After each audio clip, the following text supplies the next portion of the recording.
os he preparado ahí ese código porque ahí tenéis la presentación. Cuando empecé a trabajar, ya en secundaria, en bachillerato, entendí la relación que había entre diferentes asignaturas. Yo era un chico para todo, podía dar dibujo, podía dar física, podía dar matemáticas, podía dar, todo lo que se les ocurriese, pues casi lo podíamos dar.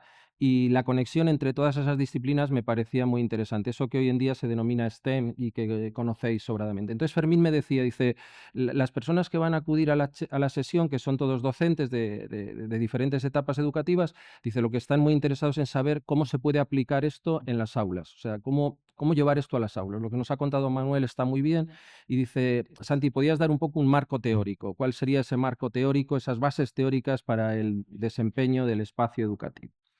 Y, y yo, pensando en daros un documento, un material, pues pensé en hablaros de Amos Comenius, de hablaros de Rousseau, de hablaros de Froebel. No sé si conocéis estos personajes históricos, cómo fue evolucionando, de hablaros de la institución libre de enseñanza, pero decidí, digo, mira, vamos a centrar el tiro en un solo documento, que es el que actualmente estoy trabajando con la Red Española de Ciudades Educadoras, la RED. En ese concentrar todo esto me resulta bastante complicado, pero espero que el tiro lo haya acertado y dependerá de vosotros, de vosotras, que así sea. Si es que no lo he hecho bien, pues me lo comunicáis y lo modifico, ¿no? El tema tiene especial relevancia porque cuando me hablaba del espacio educativo, del espacio escolar, recordaba las frases de Giner de los Ríos, de don Francisco Giner de los Ríos, que sabéis que don Francisco no era pedagogo. El que llevó adelante la institución libre de enseñanza no era pedagogo. María Montessori no era pedagoga, lo sabéis. María Montessori era doctora, ¿no? Y Francisco Giner de los Ríos, catedrático de Derecho. Y además no sé si era de derecho eclesiástico, o sea, ¿qué dices tú? Este hombre, ¿cómo se metió ahí? Bueno, pues Francisco Giner de los Ríos decía que, y tengo la cita, que la auténtica zona escolar era el campo escolar. Él hablaba del campo, y es muy bonita su expresión. Él dice, el campo escolar es lo mismo que para los arqueólogos es el terreno, para los botánicos es la naturaleza, dices, donde se tiene que aprender, donde se tiene que estudiar es en el campo. Y él decía que las escuelas suyas debían de estar en el campo. Y luego, para los días que hiciese mal tiempo, para momentos puntuales del año que tuvieses temperaturas, que por cuestiones de humedad, necesitabas zonas de laboratorio. Y el laboratorio es lo que nosotros denominamos clases o aulas. Y eso no lo digo yo, sino está documentado, son palabras de don Francisco Giner de los Ríos. Entonces, esa concepción que vosotros ya tenéis, que estáis trabajando en vuestros centros, os hace pioneros y referentes, inspiradores.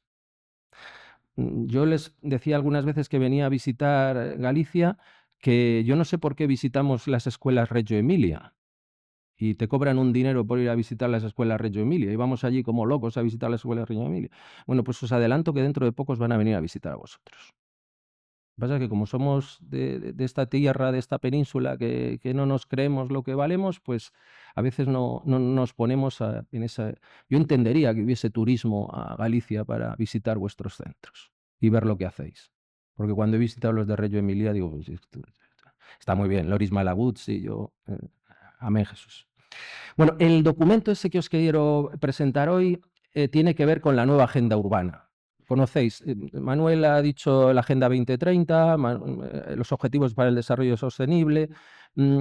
Hay un documento también de la ONU que habla sobre el crecimiento de las ciudades, sobre el crecimiento de los núcleos poblacionales. Da igual la estructura, ciudades de tamaños de capitales o ciudades de 2.000 habitantes, o sea que no hablan de esa competición entre pueblos y ciudades.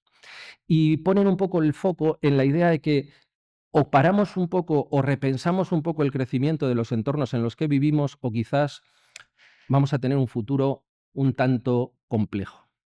El documento al que quiero haceros referencia es este, que tiene que ver con la planificación urbana, con la participación de la infancia y la adolescencia.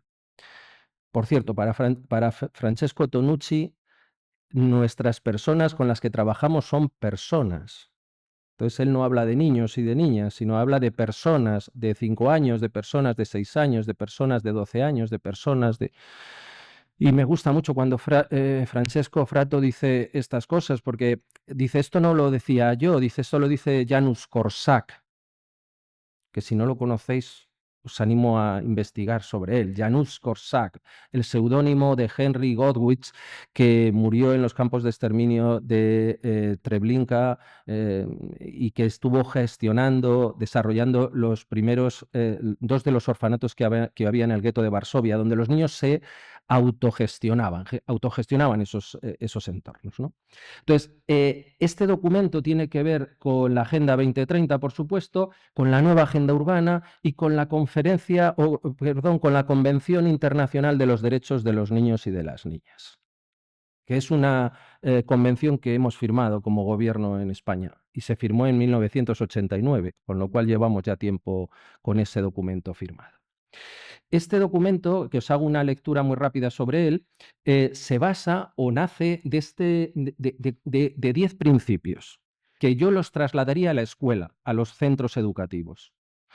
El primero de ellos es muy genérico, dice los centros, no los centros escolares, pero habla de todas las consejerías, ayuntamientos, para trabajar la planificación urbana con apoyo de la infancia y la adolescencia, deberían de contar con financiación, con inversión. Si no hay inversión, todo lo demás sobra. Aquí podéis decir, en Galicia, dice, pues oye, aquí no hay inversión. Dice, bueno, pues, medir es comparar. Ya sabemos cuando hacemos cambios de unidades que medir es comparar. Entonces, pues tenemos una inversión, la que tengamos, pero deberíamos de tener partidas finalistas que fuesen destinadas a contemplar la participación ciudadana y en concreto la participación de las personas menores de 18 años en estos procesos de construcciones urbanas.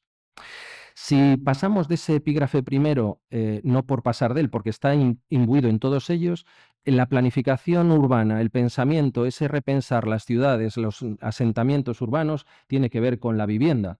No con la vivienda que consideramos los adultos, sino con las percepciones que tienen los niños sobre los sitios que habitan.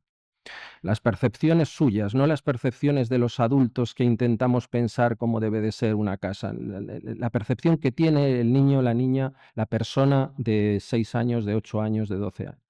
Tiene que ver con los servicios públicos, la percepción que ellos tienen de esos servicios públicos o de los espacios públicos, de los parques y jardines, de los sistemas de transporte, de la gestión de agua, de los sistemas de alimentación, de los desechos, de las redes de energía y de las redes de datos, el tema de la tecnología.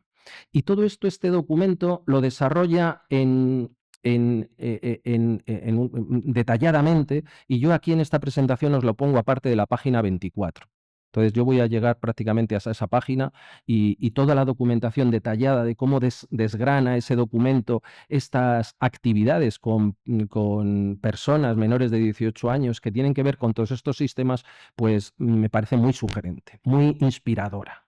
Un documento hecho por UNICEF, donde tienen grandes asesores, un documento que no se basa en partidos políticos, por aquí no es que esto está lanzado por una comunidad de un color o de otro color. Podemos poner en duda las grandes agendas internacionales, como sabéis que se están poniendo porque hay personas que determinan que estas agendas están en contra de, y aquellos que se ponen el logotipo en la solapa, pues pertenecen a otro color político y parece que lo estamos utilizando como arma arrojadiza. Pero si lo basamos en un documento que está hecho por expertos y que está pensado en el ámbito internacional, yo creo que es un buen punto de partida. No es un catedrático, no es una universidad, esto no está mandándolo alguien que no sabe de educación, sino personas que en principio sí que lo desarrollan, ¿no? Y cada una de esos apartados, por cierto, yo ahí veía ciencias, yo ahí veía STEM, yo ahí veía matemáticas, yo ahí veía... A mí lo del ciclo del agua no me convence. Como aquí sois maestros y maestras, a mí lo del ciclo del agua, eso de que el agua se evapora, sube al monte y del monte se precipita y acude bajando y volvemos... Porque a mí lo que me interesa es saber por qué sale el agua del grifo. O sea, cuando me vienen los chicos saharauis a la autónoma, su impresión es, ostras, ¿cómo mola esto? Que abres aquí un cacharro y te sale el agua. O sea, eso para ellos es... Y a mis chavales de la universidad, lo que me queda maravillado es que no saben de dónde viene la electricidad.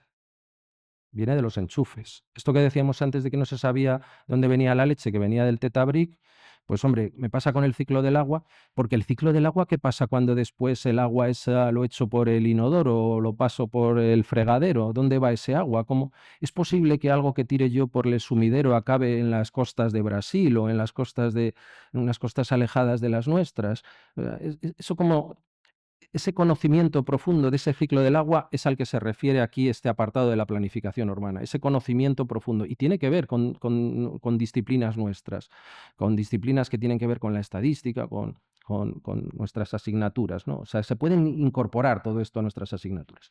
Bueno, hay un vídeo que os dejo ahí. Si no lo habéis visto, tenéis tiempo para verlo, no me lo voy a dedicar, que es Caminando con Tintín. Esto lo pongo siempre, lo pongo en todos los cursos que doy porque me lo dijo Francesco Tonucci. Dijo, si quieres resumir tus cosas, tú pones esto y ya está, te callas. Con lo cual, Caminando con Tintín es un vídeo fantástico que dice la percepción que tiene un niño, que debe tener ahí 3 añitos o 4 añitos, en el recorrido que hace de su casa al lugar donde va a pasar el día, que es en casa de su abuela. Y entonces las paradas que él hace, cómo percibe lo que su entorno y la no intervención de los adultos en ese proceso que él desarrolla. Tintim, Tintim, vamos na casa da vovó depois da música? Vamos? Música, música. Da nossa casa até a casa da avó são 2 quadras. Para mim, calçada, ferragem, mercadinho e chegou. Para Valentim, pedrinhas, árvores, pedras soltas que toda vez tira e coloca, buscar encaixe. 2 ruas atravessadas para dar mão para mamãe. Poças d'água, pisoteia, alegra, refresca. Ai, que água suja, dizem uns. É água de chuva, meu caro. Ai, que delícia, apontam outros. Titi nem liga. Só pisa, pisa, pisoteia. Mas no percurso até a casa da avó, há também o que me parece mais valoroso para Tintim: os 4 encontros, estabelecidos por ele desde o início, que nem sei precisar quando foi. Nesses eu só respeito e acompanho, só olho e vibro. O primeiro encontro é com seu João, morador de rua e flanelinha daqui da rua, com quem o pequeno sempre conversa. Oi, meu amigo, vai passear? Blá blá blá, o pequeno a soltar beijos infinitos e abanar, abanar, abanar, até não mais enxergar. Quando seu João tá dormindo, Tintim passa sussurrando, falando baixinho em respeito ao sono do amigo.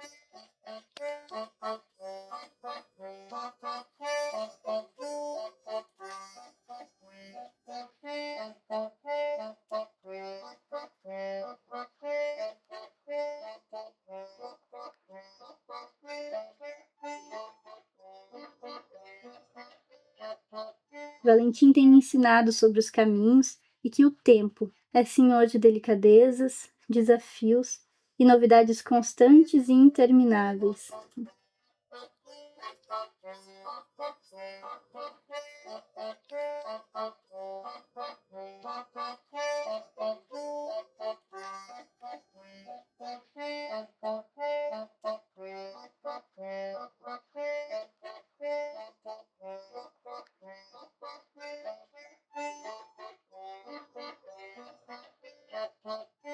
O segundo encontro é com o Jorge, guardador de carros do restaurante da esquina, que, baiano como o pai, fica do outro lado da rua e todos os dias atravessa para conversar com Tintim, que o aguarda também diariamente ao vê-lo do outro lado. Dia desses, Jorge elogiou a sandália do pequeno e desde então a primeira atitude é abaixar-se e mostrar as sandálias. Tocas e olha para o amigo, que insiste: que lindas, muito lindas, que lindas, vamos ver, vamos ver.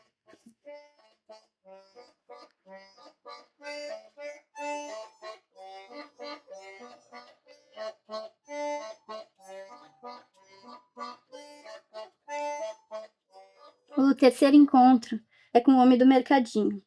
Quando tá com seu gato, encontra ainda mais vibrante. Carinho, tropeço, atrapalhação. Mas quando não, o simples ver o amigo e jogar-lhe beijos já é suficiente para seguir em frente.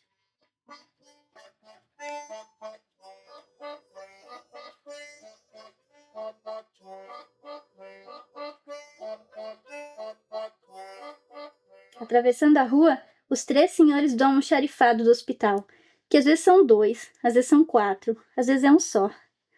Tintim desvia a rota para vê-los. Pega ele no colo, conversa um pouco e pronto, tá feito. Abana em despedida e corre em disparada para frente do portão do prédio da avó.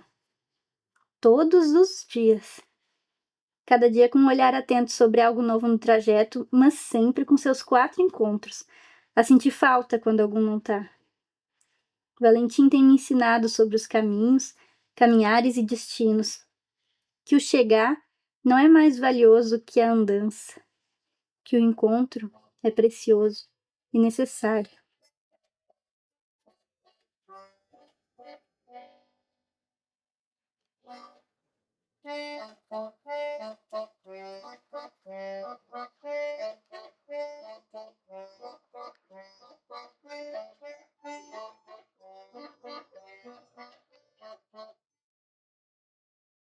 Cuando incluimos, y no lo decimos nosotros, sino lo dicen estos de aquí arriba, cuando incluimos estas cosas, pues nosotros en ese documento podemos buscar otras documentaciones, podemos buscar documentaciones y hay mucha bibliografía, y os he dejado algunas en donde la participación ciudadana la están reclamando, pero si nos basamos en tenemos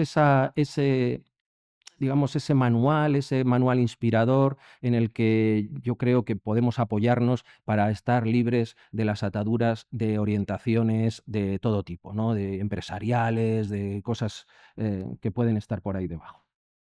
Dice el manual al principio que los niños y las niñas tienen derechos. Y es importante porque se están basando en la Convención Internacional y vosotros se lo estáis reconociendo.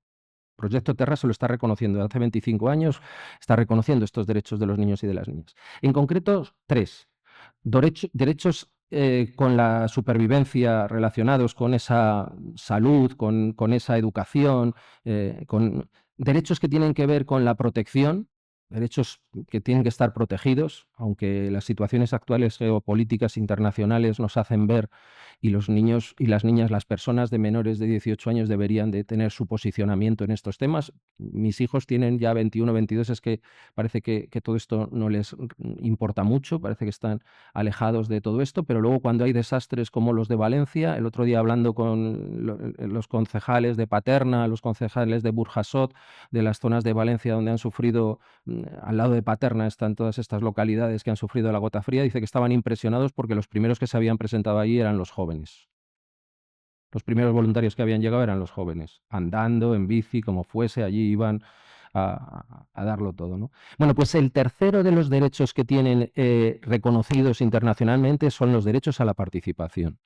No son personas en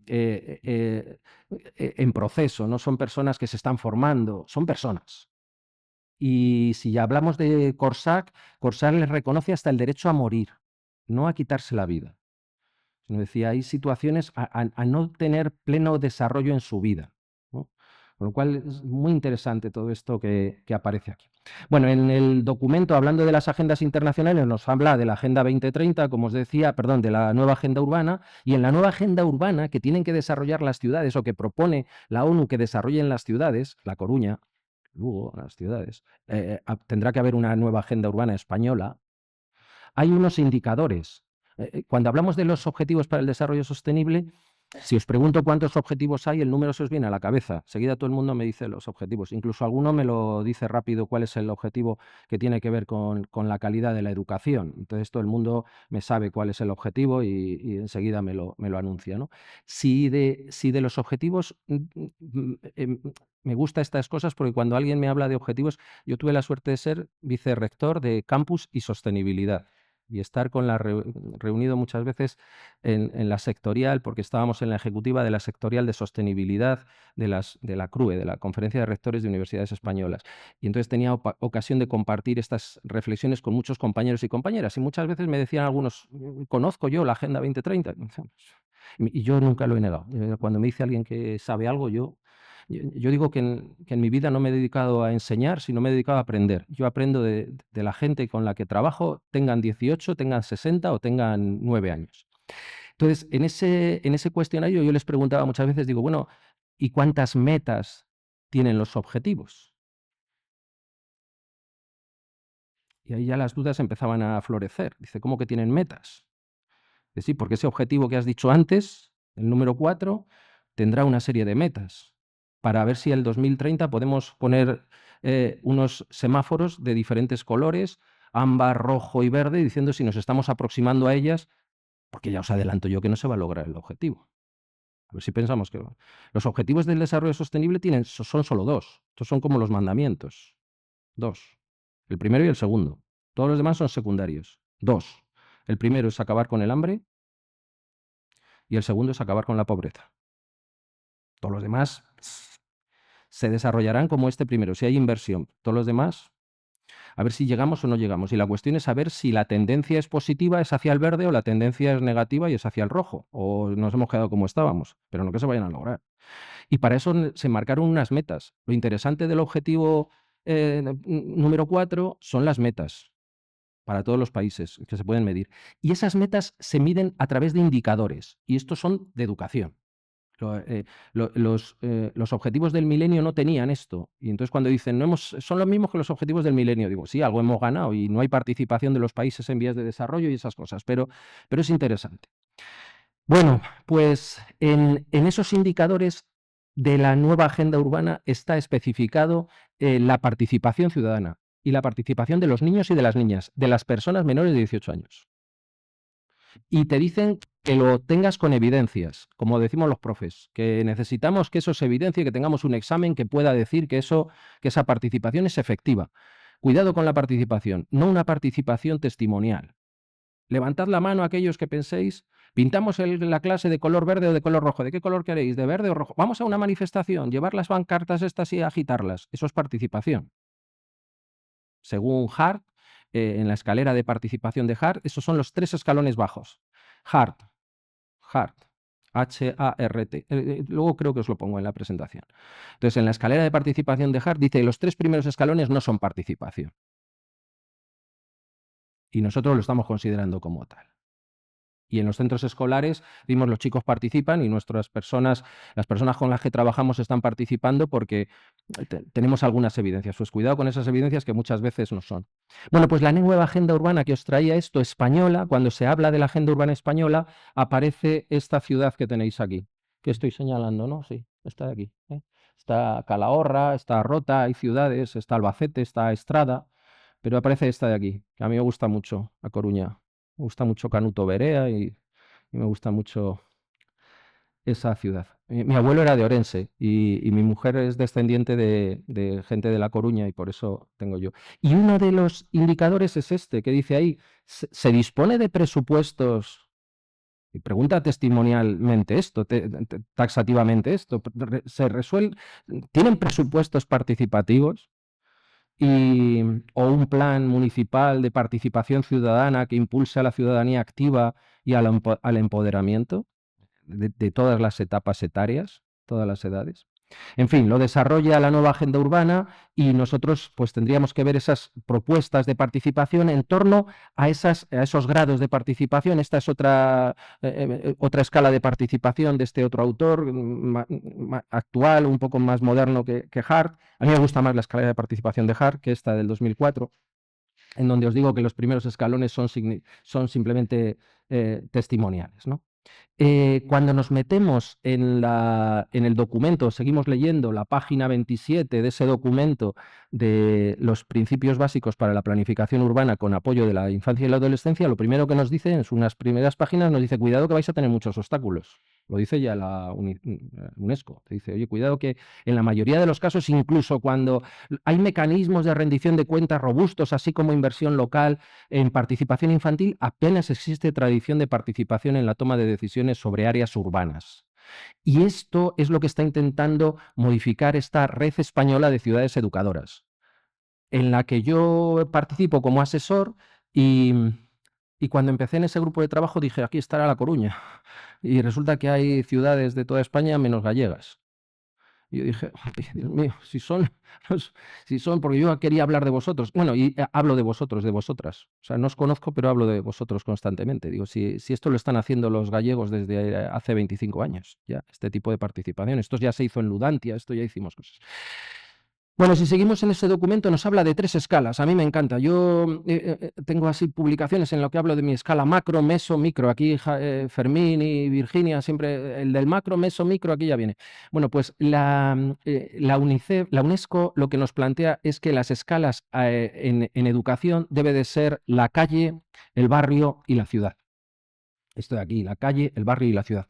Y son las escalas que ellos determinan en las que puede desenvolverse una persona de entre 0 y 6 años, una etapa que nosotros tenemos conceptuada muy claramente, en donde te habla de velocidades de movimiento, en donde habla de recursos que debería de haber en torno a esa calle, a esa escala de calle, y luego se van subiendo a escalas superiores, la escala del barrio, con personas de hasta 12 años que deberían de poder controlar, tener percepción de ese entorno, de esas distancias, porque de unos 400 metros alrededor de los lugares que habitan, no solamente de su domicilio, sino del entorno del centro educativo, del entorno de los centros deportivos, de los centros culturales que ellos vivan, para luego llegar a la escala de la ciudad.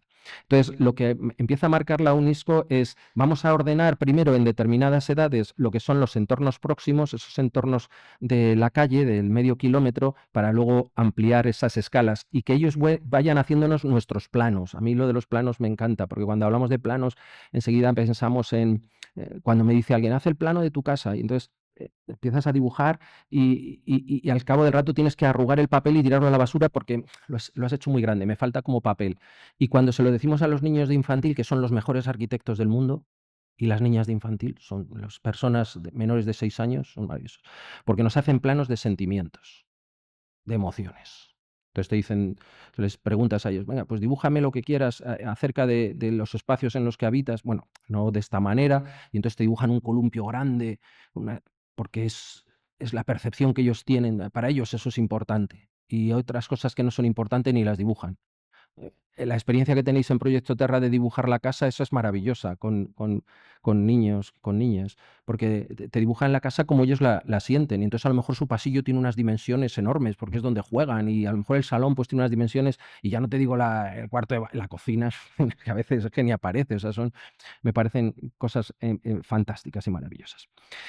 Bueno, cuando seguimos en el documento y nos metemos en esas escalas, yo defino estas 3 escalas en los centros educativos como la escala que hay, la escala macro, lo que hay fuera del centro educativo, que son espacios educativos, y que ojalá, como decía Francisco Giner de los Ríos, cambiemos la concepción, la mentalidad y los entendamos como tales. No son salidas escolares, no son excursiones. Yo en la universidad tengo, como director de departamento, me ponen, nos vamos de excursión, me dicen mis compañeros, somos de didáctica todos, didáctica de las ciencias experimentales, didáctica de las matemáticas y didáctica de las ciencias sociales. Digo, no, os vais de prácticas de campo. Me dicen, bueno, Santi, sí, de excursión. Ya, no os vais de excursión. Os vais porque tenemos un convenio de colaboración con un espacio museístico, en donde en ese espacio museístico vamos a trabajar algunas competencias que estamos también trabajando aquí. Bueno, ya, pero de excursión. A mí me cuesta mucho y son catedráticos, y eso, o sea que yo ya he tirado la toalla, pero yo sigo insistiendo, sigo picando piedra. Digo, no es que la clase la das aquí, en la Facultad de Formación de Profesorado, y cuando sales de aquí no das clase, o no es que des clase, no damos nada, sino seguimos trabajando con personas. Entonces, ojalá esas relaciones que tuviésemos con espacios exteriores fuesen más fructíferas. ¿En vuestros centros tenéis huerto escolar? ¿Quién tiene huerto escolar? ¿Quién no tiene huerto escolar? Porque parece que el que no tenga huerto escolar hay que crucificarlo. Te vale no tener huerto escolar a estas alturas, porque todos tenemos aquí metidos en el occipucio que tenemos que tener huerto escolar. O sea, el cole tiene que tener un aula del futuro, tiene que tener huerto escolar y tiene que tener pues una serie de cosas que son, hay que hacer un checkpoint ahí de los puntos que tienes, a ver si tienes aula de informática, y enfrente de vuestro cole no tenéis un parque, o cerca de vuestro cole no tenéis un parque, por cierto, donde hacen botellón vuestros alumnos, y no estamos hermanados con ese parque, y nos empeñamos en plantar tomates dentro del colegio, que luego cuando hay que recogerlos estamos en verano y no hay nadie en el cole, y no atendemos un convenio con el ayuntamiento, con el concejal de medio ambiente, que tiene un servicio de parques y jardines, que lo estamos pagando todos, que podemos colaborar con ese... ¿Y por qué eso no lo hacemos? Dices, pues qué idea más loca, sí, como fue la de los huertos hace 25 años. Porque la primera vez que vi lo de los huertos escolares en un colegio, decían que si estaba loco el director, que estaba todo el día con la azada ahí, que un director con una azada, ya le vale, hombre, ¿qué hace el director con una azada? O la directora. Entonces, esos convenios con centros culturales, no tenemos espacio en nuestro centro para tener una jornada de cierre, de clausura del año, de entrega de becas, de finalización de curso, porque necesitamos un auditorio como este o más grande, y resulta que enfrente tenemos un centro social, un centro cultural, y no utilizamos sus instalaciones, pero si son públicas. O sea, yo he hecho un congreso en el Museo Nacional Centro de Arte Reina Sofía, y lo único que me decía la Abogacía del Estado, porque todos estos documentos de convenio tienen que ir firmados por ambas partes, es que no podía cobrar a la entrada. Digo, vale, pues entonces, si ese es el único problema, si yo lo que quiero es montar el congreso, no hacerme rico con el congreso, entonces si no tengo que cobrar por la asistencia al congreso, pues no se cobra, pero me dejáis la sala de 400 del Reina Sofía, y así lo hicimos, de Madrid, no sé si estuviste, Virginia, en el Reina. Entonces, no hay problema con eso. Entonces, la escala macro es esos espacios que, pudiendo tener fuera, no es el aula de la naturaleza y el próximo año vamos a otro sitio, sino esos espacios que están hermanados con nuestro centro, que podríamos tener como parte de nuestro centro, ¿no? Hermanados por la justicia social. Bueno, pues hermanados por la consideración de la ciudadanía como un aprendizaje democrático, en donde esos espacios que son de todos los empiezo a sentir como todos, claro. Y con las personas con las que trabajo, que los empiezan a sentir como todos. Es que también ese auditorio es nuestro, entonces es suyo, no, mío no, pero suyo sí. Los espacios meso son los espacios anónimos, son los espacios sin nombre, son los espacios anónimos que tenéis en los centros educativos, los pasillos, los patios, el salón de actos, el comedor, la biblioteca. Son espacios sin nombre. Y los espacios micro son los espacios que tienen nombre. La clase de tercero A, o la clase de las margaritas, porque luego les podemos, que esos son maravillosos, porque como alguien que sea de las amapolas entre en la clase de las margaritas, la hemos liado. Que eso de que uno de tercero B se asome a mi clase, todo el mundo le dice, a buscar una tiza, te dice, ¿y este qué hace aquí? Estás aquí... Curioso, ¿eh? Alguien invade nuestro territorio, porque es nuestro. Y si tenemos que tirar papeles, podemos tirar papeles en el patio, porque como no es anónimo, pues, ya vendrán los adultos a limpiarlo. Pero si tiramos papeles en nuestra casa, en nuestra clase, a lo mejor alguien de nuestra clase nos llama la atención. Entonces, si tengo que dejar caer el chicle, mejor dejarlo caer por el pasillo que llegando a la clase dejando caerlo en la clase. Y hay mucha educación en eso, mucha formación en eso. ¿Tenéis papeleras en vuestros centros? ¿Quién ha decidido poner las papeleras? ¿Hemos contado con los niños, con las personas que habitamos ese centro, independientemente de nuestra edad, para instalar las papeleras? Es que esto está como el huerto. Pues a lo mejor sería muy bonito el contar con esa participación y el buscar de eso una didáctica. ¿Necesitamos papeleras o no necesitamos papeleras? ¿Cuántas papeleras necesitamos? ¿Vamos a separar o no vamos a separar? ¿Vamos a pesar el número de residuos que depositamos para ver si reducimos? Porque luego nos enseñan las 3 S y todos metemos en la cabeza las 3 S, las 3 R, reducir, reutilizar, reciclar. No tenemos muy claro si reciclar es reutilizar, la gente se lía, pero no lo han vivido. ¿Y tenemos papeleras en nuestros centros? Y luego te dicen los chicos, ¿y para qué separamos? Y da igual, porque como llega el cubo de basura, el camión de la basura y lo junta todo, ¿lo junta todo el camión de la basura? Porque vosotras decís, y nosotros, o sea, todos nosotros a veces decimos que lo he visto en mi barrio, pues sería maravilloso didácticamente. Ya os adelanto que en algunas ocasiones, pero no, eso no sucede así. Y tiene sentido que separemos, porque luego resulta que cuando llegan todos los plásticos al centro de reciclaje, resulta que los juntan todos, entonces, y todos son iguales. ¿Tiene sentido que nuestras botellas ahora en los tapones esos queden enganchados los tapones? Porque los tapones son los que valen, que me valía para hacer sillitas de ruedas. Entonces, cuando llegan a los centros de reciclaje, que hay un señor quitando, una señora quitando todos los tapones. Estas son dudas que os ponen los antisistema. ¿La Tierra es plana? Eso me encanta. Eso se lo digo a mis estudiantes de doctorado. La Tierra es plana, porque si no es plana, hay gente que tiene argumentos para decir que la Tierra es plana.